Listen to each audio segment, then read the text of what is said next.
Die Klähliesel von Lina Sommer. Komm, Herr Jesus, sei du unser Gast und segne, was du uns bescheret hast. Die Mutter bet's und dabei und frisch setzen die Kinder sich an den Tisch. Es gibt Grießknepp und Quetsche, wie schmeckt's doch so gut, wann's Mutterchen noch für uns kochen tut. Sie essen drauf los und sie haaren so neu, als kennt's ja gar nicht anders sei. Auf einmal da schelt's.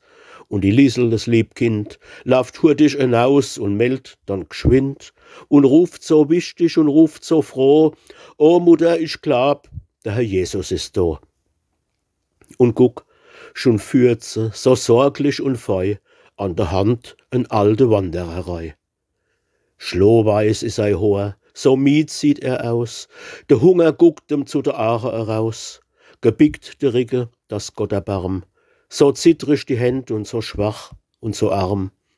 Gott grüß euch, so sagt er, will net von der Schwell, die Liesel, die führten zum Muttersche schnell und nimmt ihm den Stock ab und hebt de Hut, wie du das dem alten Mann doch so gut.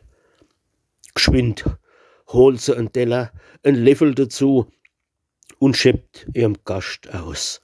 Das geht wie ihm nu.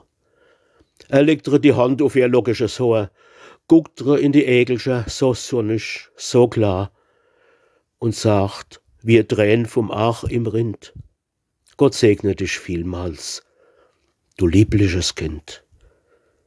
Noch nie hat der Liesel so gut es geschmeckt, als wie's Herr Jesus der Tisch hat gedeckt.